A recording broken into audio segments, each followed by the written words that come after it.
Здравейте, фенове на EcoHub! Ние се опитваме да популяризираме различни решения, как хората могат да живеят по-ефективно и по-екологично. И днешната тема за енергийна ефективност може да прочетете много на страницата ecohub.bg.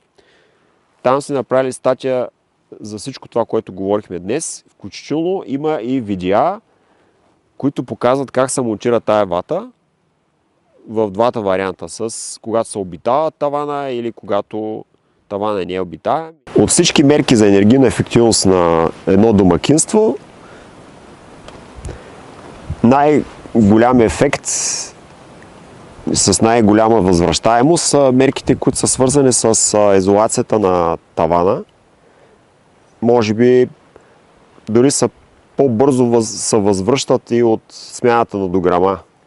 Нали? Но вече масово се практикува дограмите, хората масово си ги смениха с енергоефективни, т.е. топлинните загуби от инфилтрация, където топлия въздух излиза, нали, е доста ограничен, защото хората масово си смениха дограмите с добре отплътнени дограми. Аз не бих казал, че са по-енергоефективни от някои от старите дограми, но така или иначе, когато вече тая мярка е направена, и следващото нещо, което хората се сещат да правят, е изолация на стените. Обаче всъщност се оказа, че това е поне 10 пъти по-скъпо, отколкото да си сложиш изолация на тавана. Особено това важи за тавани, които са с бетонова плоча, т.е. при стените ви са с решетъчни тухли, нали, или двойни тухли, и изведнъж топлото, което отива нагоре, среща, нали, топлия въздух вътре в помещение, той се издига, защото е по-лек, среща бетонната плоча и отива в космоса, особено при незатворени добре тавани, както ще видим тук в случая. И една мярка, която може лесно да приложим, и то само с половина работна заплата може да си изолираме тавана по съвременните европейски стандарти от 20 см изолация. В случая тук показваме, нали, изолация, която е даже екологична, в смисъл по-екологична от останалите, защото тя е мека изолация от камена или съответно стъклена вата. Тази е натурална, нали, без формалдехиди, т.е. не е на плочи, както хората очакват, но когато се полага и се разстила, цената е много ниска, около 6 лева излиза на така, при 10 см на квадрат, ако е при 20, нали, двойно, но в рамките на под 1000 лева може да се направите да си изолирате тавана. И това е мярка, която се изплаща за 3 години. За разлика, примерно, от изолацията на стените, където, нали, знаете, там вече цените могат да са няколко стотин лева дори да скочат, нали, на квадратен метър.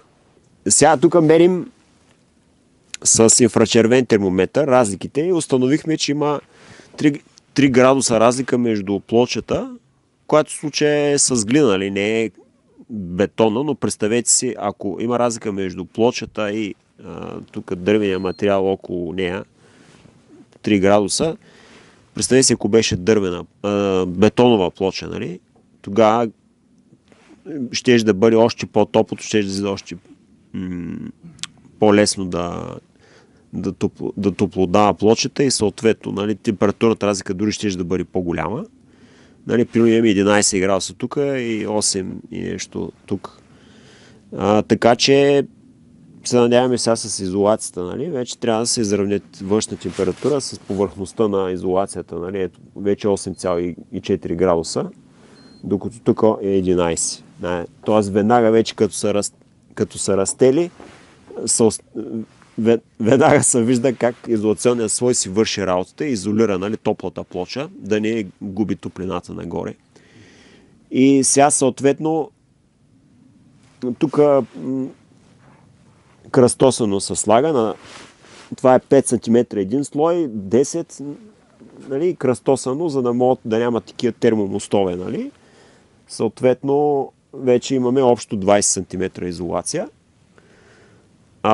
Друго важно нещо, когато се полага тази изолация, е да се ползват маски. Нали? Това е обикновена текстилна маска, е достатъчно, но ако носите очила, трябва с нали, примерно ако носите очила, те се изпотяват, но при това налагането се вижда, колегата работи, няма никакъв проблем, дори без маска да се работи, ако се внимава. Нали.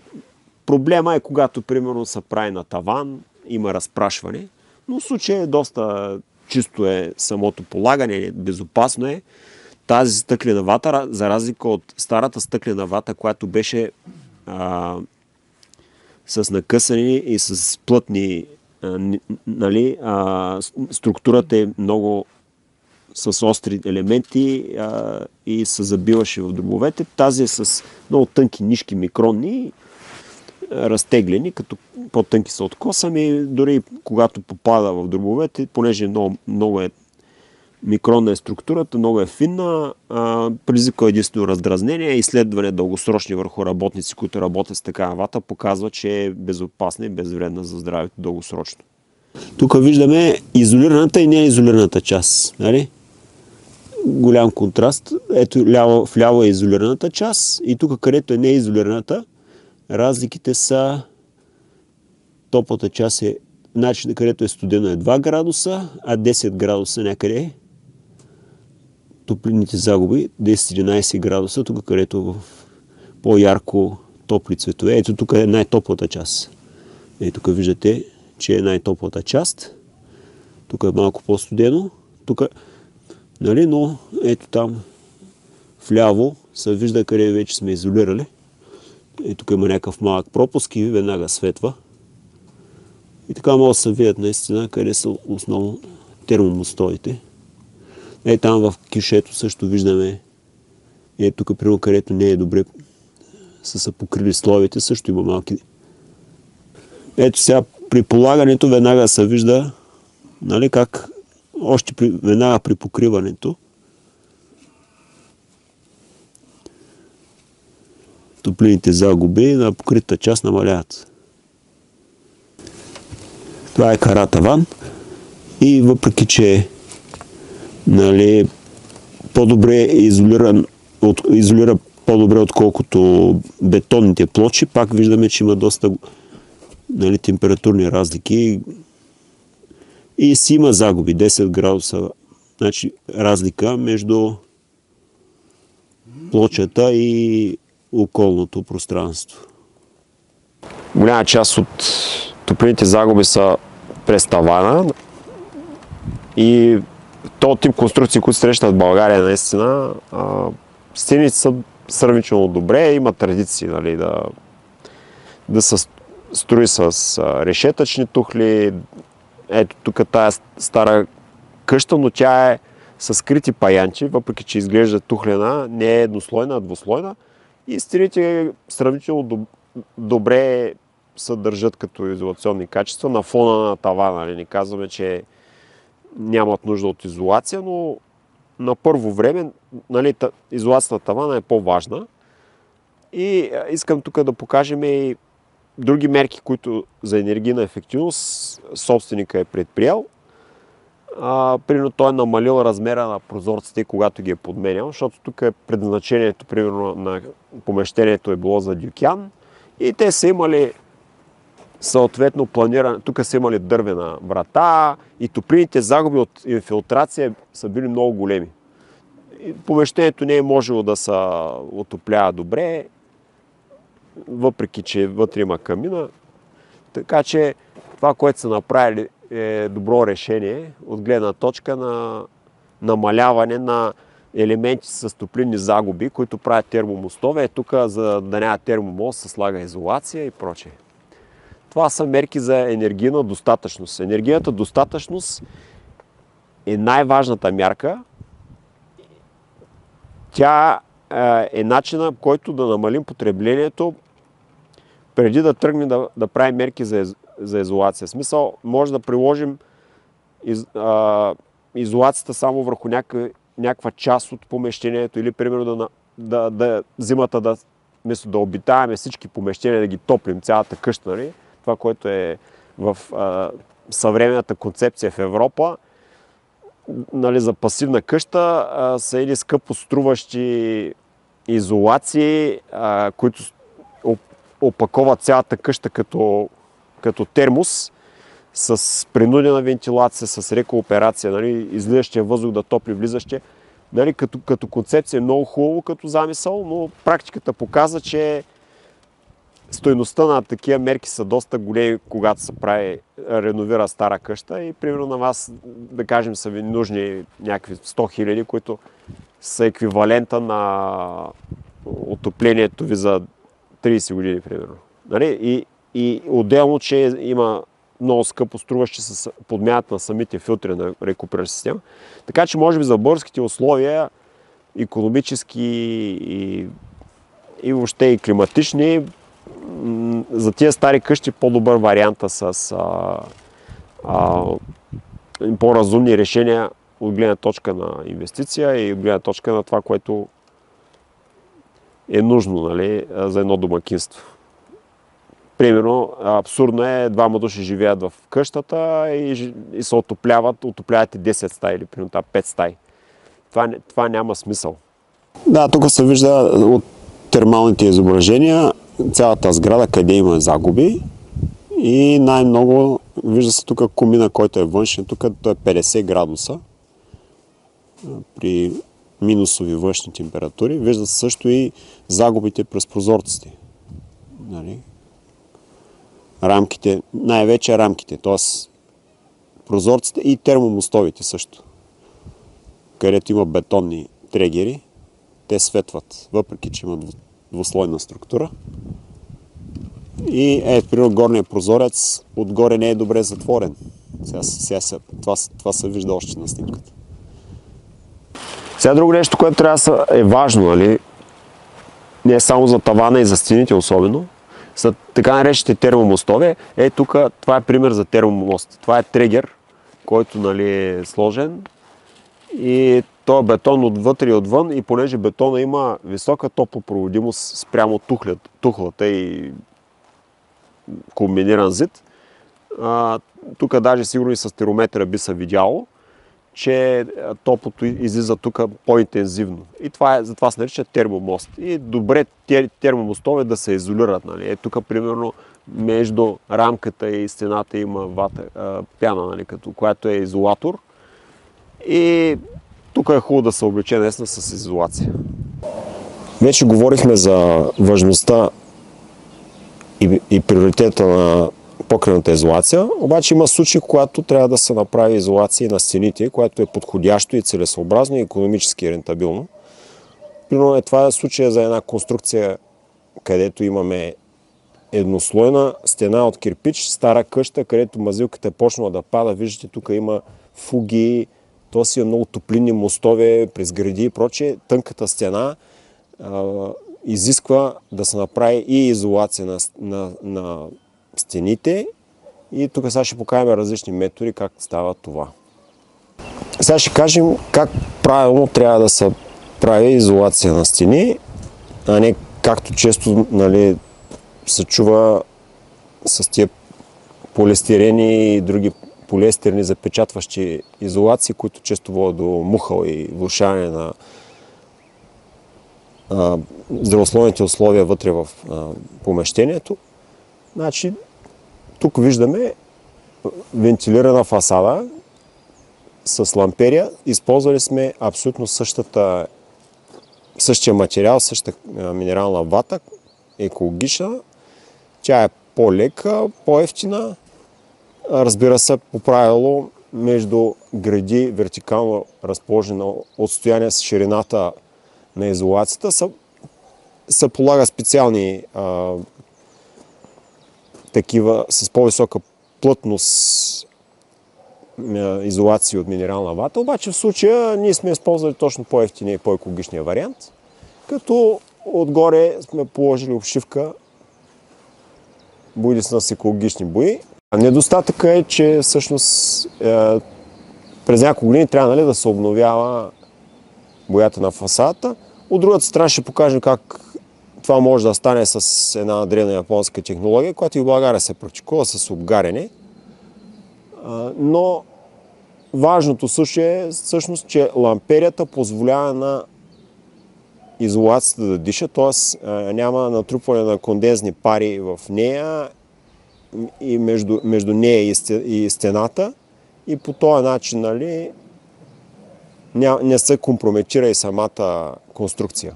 Когато искаме, нали, да избегнем това амортизацията на ламперията, в южните страни, нали, на фасадата, където има по-голямо слънцегреене, нали, и тая амортизация е по-голяма, се прилага друга технология. Тук се вижда, нали, долу не е изолираната част, горе е изолирана част с така наречения варобетон или конопобетон, който представлява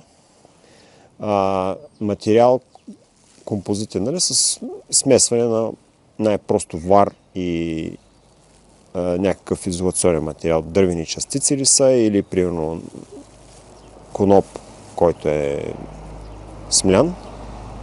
И с отъпкване, както се вижда и на снимката, се постига една плътна основа, нали,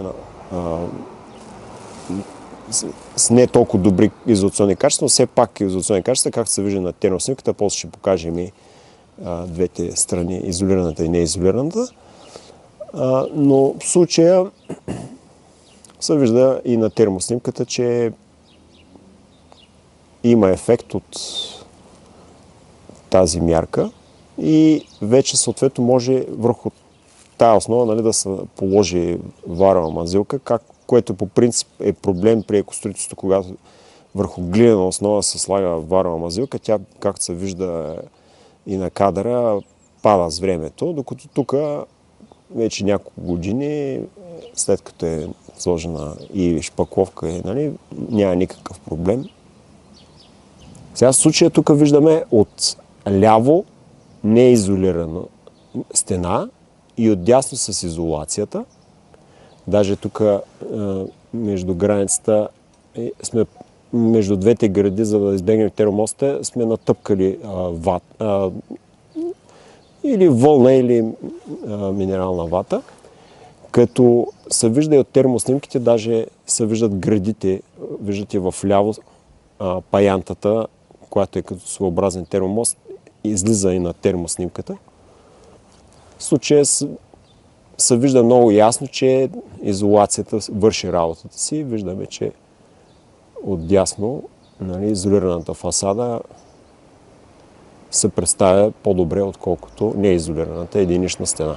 Когато искаме да запазиме фасадата, външната, така както е, поради някакви естетически причини, ето в случая това е камен зид, тогава може да направим вътрешна изолация, като в случая обаче правилният начин да се прави вътрешна изолация чрез пароизолационни фолия, които затварят като сандвич изолацията и така препятстват, нали, тия водни пари да проникнат в изолацията, да я компрометират и да се разви отново мухъл и конденс. Сега, когато говорим за енергийна бедност, ние го подчертахме и на много презентации, всъщност, които може на EcoHub да ги видите.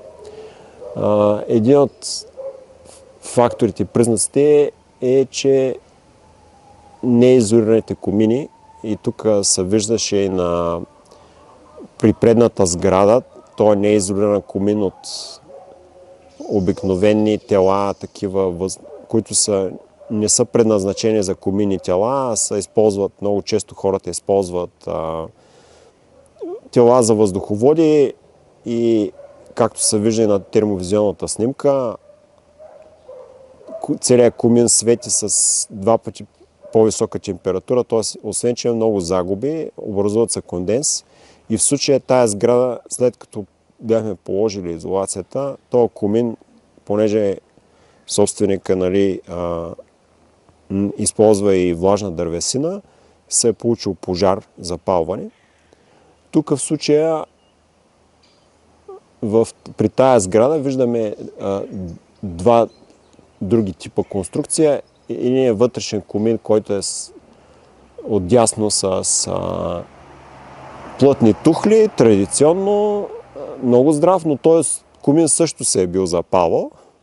И отляво виждаме конструкция на съвременна конструкция на комин, трислойна конструкция с нераждаема стомана, изолация от камена вата и керамични тела, коминни, от лек бетон. Тая конструкция позволява при запалване на сажите, издържа 1200 градуса, 1300 градуса в продължение на 2 часа е проектиран. Като хубавото въобще за комините, които са с нераждаема стомана, те имат дори вариант, то самия производител и с керамични тела, които издържат дори още по-високи температури, но в случая тук е избран той, понеже е по-лек. Гладката повърхност на нераждаемата стомана позволява сажите сами да падат и така комина се самопочистват, т.е. дори и да стане някакъв пожар, много малко са наслагванията, които в случая ще горят и друг плюс на нераждаемата стомана, в случая това е специална стомана с добавки, тя издържа по-висока температура и не корозира, т.е. няма конденза, ни влияе. И това обуславя и дългосрочността на така инвестиция, така че много по-важно и много често е по-важно да се инвестира в коминната инсталация, отколкото дори в отоплителния уред. Хората пренебрегват комините. Всъщност комина е много важен за ефективното горене и процесите на горене и за безопасността на системата. Значи тук комина в дясно също е горял и се е запалил покрива. Така че това е много често срещан проблем на енергийната бедност в България. На термовизионната снимка виждате тук горният етаж е с тази изолация, а отдолу имаме единична стена. Този долен етаж в случай не е отопляем, но горе примерно може да се видят самите греди, които са леко като термомостове. И тук на термовизионната снимка също виждате долния етаж вдясно, където е отопляем, през прозореца се вижда, въпреки че стъклопакети, нали? И климатика също как работи се вижда на термовизионната снимка. Тук долният етаж въпреки е също с вътрешна изолация вдясно. Това, което показваме е слънчев въздушен колектор. Това е също едно решение за отопление. Ние сме го разгледали в отделна статия на EcoHub. Там има стена на Тромп и други няколко статии, как да използваме слънчевата енергия, да я акумулираме. Бюджетен начин, пасивен. В случая на термовизионната снимка се вижда, че той е по-студен и причината за това е, че зад него има изолация. Тоест предвидели сме изолацията да няма термомостове. В случая тук само с експериментална цел сме използвали колектора само за отопление на едната стая, но когато фасадата позволява, може да се направи цялата фасада, южната говорим, с подобен въздушен слънчев колектор и тая топлина от него може да отоплява, нали, повече помещения, когато разбира се е слънчево, нали, т.е. за часовете, които това има принос от слънцето, се постигат няколко градуса нагоре, нали, да се темперира стаята подходящо. В заключение може да кажем, че енергийната ефективност и инвестирането в енергийна ефективност е една от най-бързо изплащащи се мерки и хората, както вече казахме, най-добре да започнат с изолация на покрива и когато е необходимо и рентабилно, може да се направи изолация на стените. Всички тези мерки ще им се върнат във времето. За повече информация на сайта ecohub.bg. Там ще продължаваме да публикуваме различни информационни материали с графики, данни и технологии, как могат хората сами да правят тези изолации.